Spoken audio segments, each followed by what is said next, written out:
In this episode, you will discover why the hope that he will change keeps you from trusting your decision to leave and what you need to feel confident not to go back. Hello and welcome back. So you made the decision to leave, and a part of you knows that it was the right decision. And yet there's still a part of you that feels like your heart just didn't get the memo. And so if you have found yourself rationalizing and slipping back into these thoughts of hope around, well, he said he was going to go to therapy. He promised that he would stop drinking. Maybe this time will be different. I need you to stay right here with me for this episode because a part of you brought you here for a reason. And this episode was made exactly for this moment. So we're going to cover 3 things. We're going to talk about why your brain keeps drifting back to who he could be or who he promised to be. We're going to talk about what's actually waiting for you inside the grief of acknowledging the ending of the relationship. And I'm going to give you a very specific tool that you can start using today to begin to really trust the decision that you already made. And be sure to stick around to the end of the episode where I always pull an oracle card. This will offer you a message that you can sit with this week. Okay, so let's take a deep breath and begin. Today, we are bringing back Ariel into the conversation. And if you don't know who Ariel is, she is a fictional character that I have created to help really embody the struggles that my clients go through and that women on my free intro sessions share with me.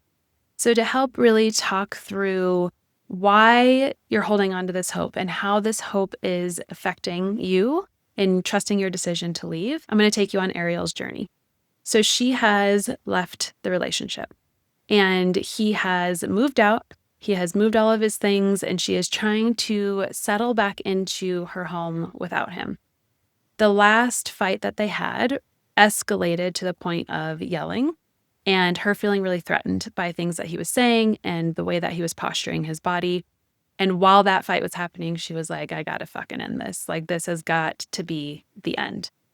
They have gone through this cycle many times. But this last fight really escalated to a point that felt different. And she hit that fuck this shift where she was like, fuck this. I am not the woman who stays in a relationship where it is abusive. She was really landing on that word as a describer to what was happening.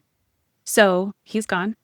And now she's sitting in this house that they used to live in for 10 years together. And the walls are feeling really empty. And the rooms feel really vacant. And now, after about 3 weeks of not having him in the space, the silence is starting to feel less relieving and more suffocating. She's really starting to feel this weight of the heartbreak. And she has found herself at night when she's cooking her meal for one. While the food is on the stove, she sort of is slunking down the wall and finds herself sitting on the floor, sobbing, thinking things like, I fucking hate this. I hate this house being so quiet. I hate being without him. I miss him. I don't want to be alone. What if this is my life forever?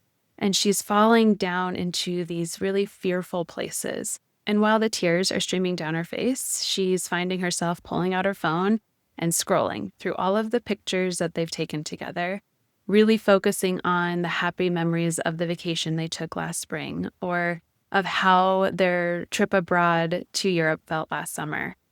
And nostalgia is really starting to wrap its hands around her and pull her back in because she can really see through these pictures, like, when it was good, it was really fucking good. And then she starts to rationalize why she should maybe try again with him. Why maybe there's still hope that there are more good times to be had. So she's thinking to herself, well, he said out loud that he wants to go to couples therapy. And he's promising that he's done drinking this time for real.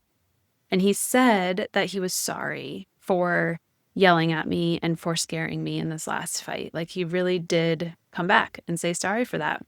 Gosh, like, what if I left too soon? Our life could be so perfect together. I can see it. I can see the way that he can show up when he wants to show up. And I can see when the times are good, like how much fun we have, how aligned our life feels. What Ariel is doing here is she is beginning to step back into what I call potential land. Potential land is this land of possibility. It's this land of potential. I always envision this as like a shiny castle on a hill. Like you've walked through these pearly white gates. There's green fields, there's wildflowers. You see this castle on the hill. The sun is shining. It's not too hot. The birds are chirping, right? It's just like this perfect place. And here, hope is possible. Here, her white knight, her Prince Charming, is that, right? He's not also the villain, that he's sort of stepped into both roles. He's done the work. He's stopped drinking. Maybe he went to rehab. He's really got a control on his anger. He's showing up from a place of respect and curiosity and wanting to have deep conversations about how he's feeling. And they're living their happily ever after in potential land. What is not a part of potential land is pain or grief. In her view of this future of potential land, she doesn't have to grieve anything ending because things got better. And in her understanding of how the nostalgia is going to translate into more happy memories, she's thinking that it's going to be pain-free, right? This is a very clear, like, we are going to be better and the pain is going to stop. And her reality, herself on the floor, tears streaming down her face, feeling this heartbreak, this devastation, this entrance of grief that she's in, feels like she stepped out of the castle. She walked out of the pearly white gates. She closed the gates, and now she's faced with a dark forest. And this forest feels fucking terrifying because she doesn't have a map. She doesn't have any safe walls around her. There's no sunshine in this forest. And there's no tools, right? She has no way of protecting herself around the things that might be lurking in the forest. All she sees with this forest is darkness, fear, and pain.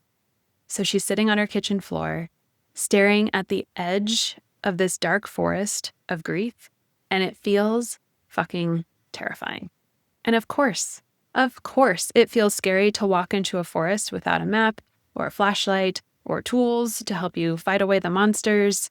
But what Ariel doesn't see is that the solution to not feeling the fear and the pain is not going back to potential land.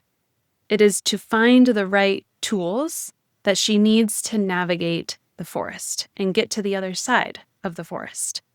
She needs to be able to feel the grief of the relationship actually being over, feel the reality of him never changing, and feeling the grief of not getting the life that she was promised and that she's really lived in by being in potential land for so long.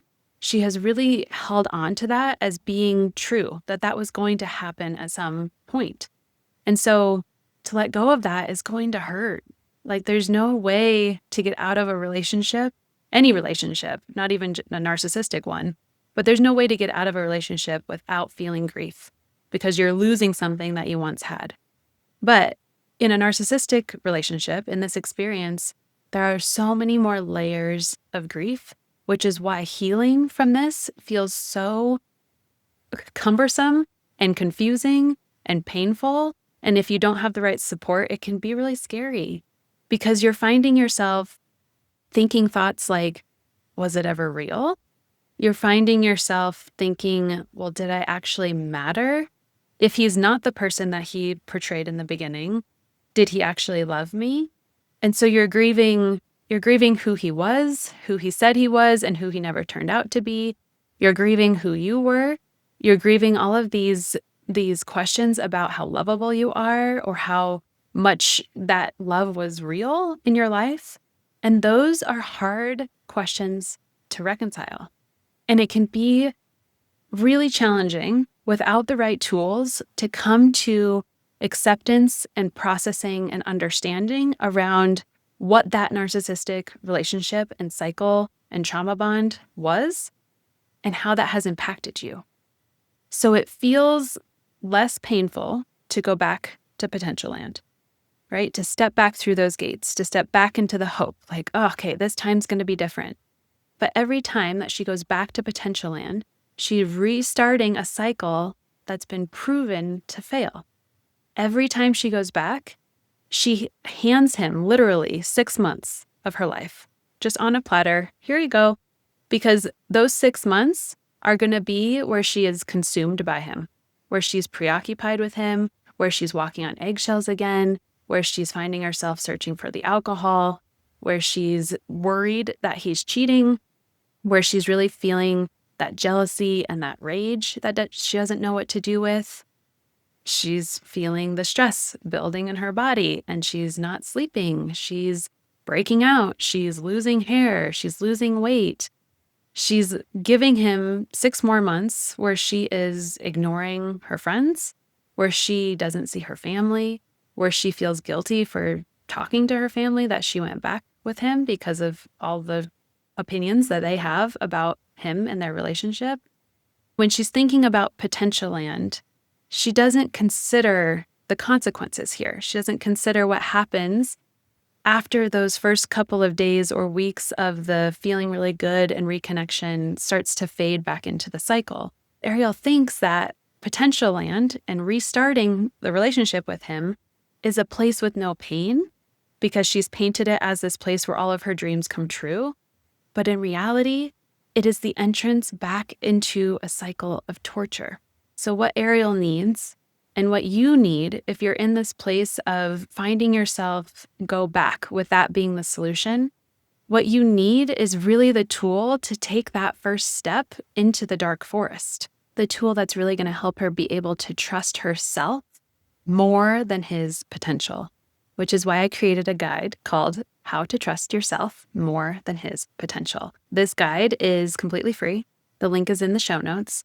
And it is a 3-part practice that's going to help you get out of your head, out of the nostalgia, out of potential land, and get back into your body and the reality and the truth of knowing why leaving and staying out of the relationship is really the right decision. This guide is going to give you nervous system grounding. So it includes an EFT, emotional freedom techniques, tapping script to help you really be able to be with the fear and the overwhelm that comes with letting go of potential and beginning the grief process. It's going to give you some journaling prompts to help you reflect on the relationship without judgment. And it's going to give you a self-trust practice to begin to return to the knowing that you had when you had that fuck this shift moment. Just like Ariel was like, this behavior is crazy. I am not going to be in a relationship where I am being abused. She had that knowing. She had that knowing in her body and in her mind at some point. And this self-trust practice is going to help you tune back into your fuck this shift. It's a very sweet guide that's going to feel like a warm hug to your nervous system as you are beginning to walk through the dark forest. That link is in the show notes. Again, it's completely free, and I promise that it will change the way that you are viewing the next steps in your journey. Okay, so as we end, we're going to pull an oracle card here to offer you a message. The message that comes through for you today is the Judge. Let me find the Judge in the book, and I will read to you what it says. The Judge sits in a tall chair overseeing a situation, argument, decision, or conflict. It's a position and a perspective of reverence and responsibility. Looking through the eyes of the Judge, you find yourself in a position of authority, one that requires patience, discernment, and compassion. The Judge doesn't indiscriminately pass judgment without all the facts, context, data, empathy, and love. It's a perspective of wholeness. See the whole picture and make the decision you can at this time. If you need more information, get it. If you need time, take it. If you find yourself at the crossroads of a big decision, the Judge is here to remind you that a decision made with a little bit of distance and time is better than one made of reactivity or fear. Trusting your judgment, trusting your data collection, Trusting your knowing is what I want for you and what I know is possible. So go get that free Trust Yourself More Than His Potential guide in the show notes. And until I see you in the next episode, please remember that you are not alone.